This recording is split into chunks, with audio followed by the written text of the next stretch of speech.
오늘 잠들기 전 묵상한 구절은요. 신명기 34장입니다. 1절부터 12절까지. 오늘 드디어 신명기가 끝이 나요.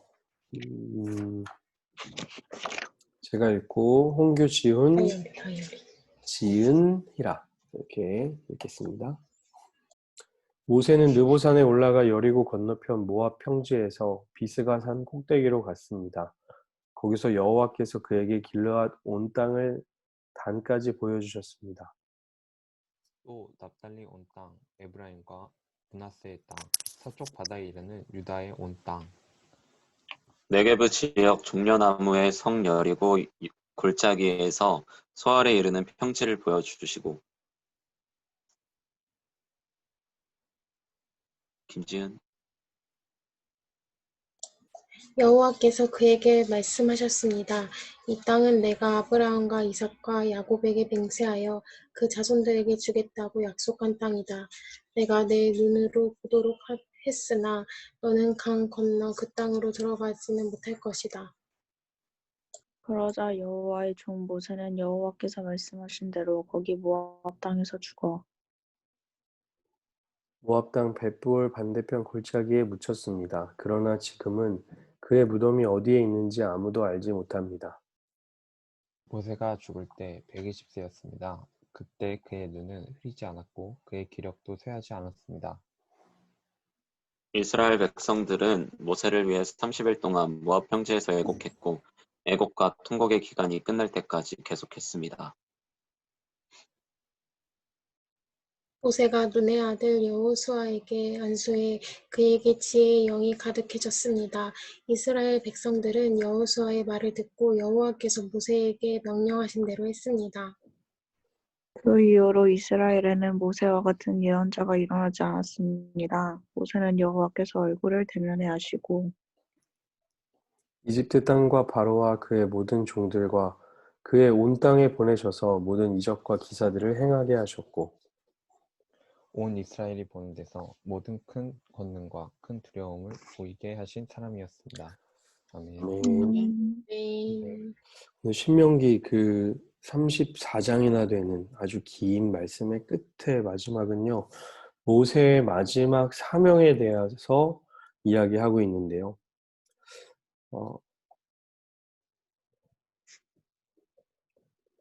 하나님께서 모세를 느보산 꼭대기에 데리고 올라가셨어요. 그리고 거기서 하나님께서 그 건너편 모든 땅을 보여주셨죠. 납달리 온 땅, 에브라임과 므낫세의 땅, 유다의 온 땅, 네게부 지역, 여리고 골짜기에서 소알에 이르는 평지. 그러니까 요단강 건너서 이스라엘 민족들이 차지하게 될 땅이 한눈에 보이는 산이 있었나 봐요. 거기가 느보산이라 그러더라고요. 거기 그걸 다 보여주시고 나서 4절에서 뭐라고 얘기하시냐면 하나님께서 이스라엘 자손들에게 내가 주겠다고 약속한 땅이 이렇다. 너 잘했다. 여기까지 데려오느라 고생했어. 그러나 너는 못 들어갈 거야. 라고 이렇게 이야기하거든요. 많은 사람들은요. 이 말씀이 모세는 물론 앞에도 나왔지만 모세가 잘못해서 못 들어간다. 모세 억울하다. 이렇게 생각하고 있다고 말하고 있는데 제가 성경을 구석구석 읽어보니까 모세가 서운해하거나 아쉬워하는 장면이 별로 없어요. 모세가 이것을 하나님께서 금지시킨 거라고 생각하지 않다고 저는 생각하고 이거는 모세의 사명이다 라는 생각이 듭니다.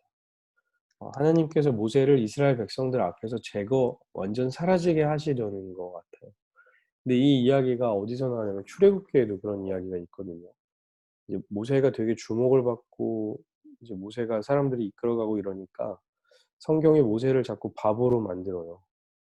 바보 같은 모세라고 이렇게 주목하지 못하게 막 만들거든요. 그 중에 얘가 한 가지가 뭐냐면 홍해가 갈라지는데 모세가 지팡이를 들고 손을 들고 밤새 기도하잖아요. 근데 바다가 어디서부터 갈라지냐면 손을 들고 있는 이쪽부터 이렇게 쫙 갈라져서 가는 게 아니고 이렇게 손을 들고 있으면 저쪽부터 갈라져서 오는 거예요. 이렇게 쭉. 그러니까 뭐야 사람들 안 보이죠? 뭐야 이러고 있었겠죠. 모세 뭐 하는 거야? 밤새 이러고 있는데 나중에 보니까 이제 갈라지고 이런 거죠. 모세는 이제 거기 못 들어가는 것이 억울한 게 아니고요. 모세에겐 사명인 겁니다. 왜냐하면 5절에 뭐라고 얘기하냐면요. 모세는 여호와께서 말씀하신 대로 거기서 바로 죽어요, 그냥. 말씀하신 대로 그냥 죽습니다. 6절에 보니까 그의 무덤이 어디 있는지 아무도 모른대요. 말도 안 되죠. 어디 있는지 알아야죠. 근데 아무도 알 수 없다는 거예요. 7절에 보니까 그때 눈이 흐리지도 않았고 기력이 쇠하지도 않았대요. 그러니까 모세는요, 어떻게 죽었을까요? 눈도 흐리지 않고 기력도 쇠하지 않는데. 모세는 사명을 다한 거죠. 그의 마지막 사명은, 나의 마지막 사명은 이스라엘 백성들 앞에서 사라지는 거다. 내가 우상이 되면 안 되겠다라는 거죠. 그리고 나서 이제 이스라엘 백성들이 또 순종을 합니다. 되게 놀라운 일이 일어나죠. 맨날 불순종하는 놈들인데요. 8절에 보니까 이스라엘 백성들이 모세를 위해서 애곡을 30일 동안 하고 나서 그리고 나서 모세가 눈의 아들 여호수아에게 안수를 해놨거든요. 그래서 여호수아에게 지혜의 영이 가득했을 때 이스라엘 백성들이 여호수아의 말을 들어요. 그때. 근데 이 장면을 성경 9절에서 뭐라고 얘기하냐면요. 여호와께서 모세에게 명령하신 대로 누가 했다고요? 이스라엘 백성이 했다는 거예요. 좀 신기하죠? 이스라엘 백성이 신명기 끝에 가서 드디어 하나님의 말씀대로 순종하는 장면이 한 번 나옵니다. 이제 여기 요단강 건너가서는 또 순종 안 하겠지만 말씀하신 대로 따르죠. 아까 모세는 어땠습니까? 말씀하신 대로 죽었죠. 이스라엘 백성들은 말씀하신 대로 따르죠. 이 신명기 맨 마지막 장에 보여주고 있는 희망 같은 메시지예요.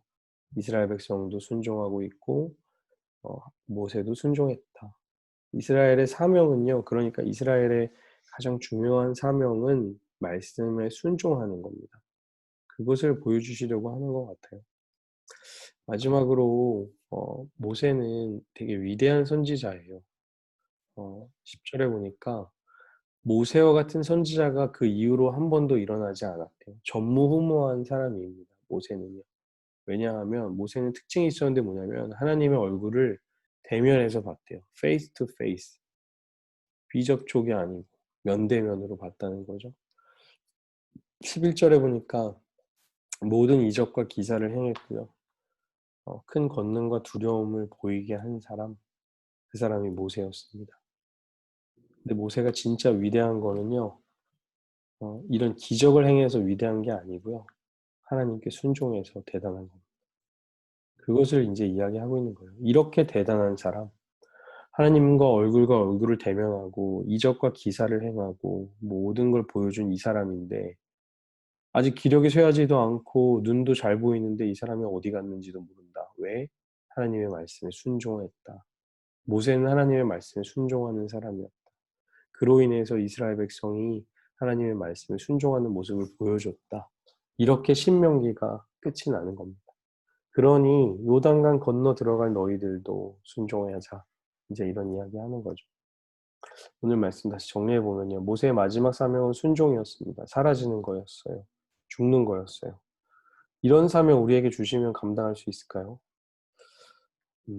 아마 어려울 겁니다. 이스라엘의 마지막 모세니까 할 수 있었겠죠. 이스라엘은 순종해요.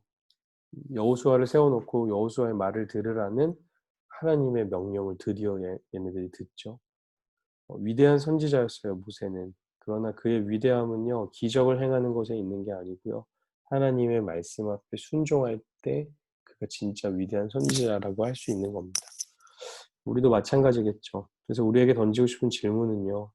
나는 말씀을 순종하기 위해 읽는가? 아니면 그냥 지식을 쌓기 위해 읽고 있는가? 우리가 신명기의 말씀을 잡목으로 이렇게 묵상을 했는데 그냥 지식이 쌓인 걸로 끝이 날 것인가? 아니면 진짜 순종의 사람으로 살 것인가? 우리에게 다시 한번 질문을 던졌으면 좋겠습니다. 순종의 사람 되는 거. 저는 이 신명기의 메시지가 우리 순종의 사람이라는 생각이 들었어요. 나도 순종의 사람으로 살고 싶다. 그러려면 예수님께서 내 안에서 역사하셔야만 가능한 일입니다. 우리의 애씀도 필요하고요. 우리의 삶 속에 절망을 느끼고 그리고 예수 그리스도의 능력이 필요하죠. 그렇게 순종의 사람으로 살아가는 우리가 되기를 바랍니다. 네. 네, 신명기 말씀이 이렇게 끝이 났네요. 네, 오. 너무 다들 수고하셨고요. 네, 잡목은 계속됩니다. 신명기는 끝이 났지만 잡목은 계속됩니다. 네, 그럼 우리 기도하고 마치겠습니다. 하나님 감사합니다. 모세가 끝까지 하나님의 말씀에 순종하였습니다. 그의 생명을 버리는 것까지도 순종할 수 있는 사람이었습니다. 그것은 하나님께서 그에게 생명을 주셨고 하나님께서 진짜 모세의 삶의 주인이셨기 때문에 그 모든 것까지 순종할 수 있었습니다. 모세가 가진 모습은 이적을 행하고 기적을 행해서 위대한 것이 아니고 하나님을 얼굴과 얼굴로 대면하여 봐서 대단한 것이 아니고 그 모든 경험과 그가 가진 모든 경험들을 토대로 하나님의 말씀에 순종하는 사람이었기 때문에 그는 대단한 사람이라고 오늘 말씀을 통해 깨달을 수 있었습니다.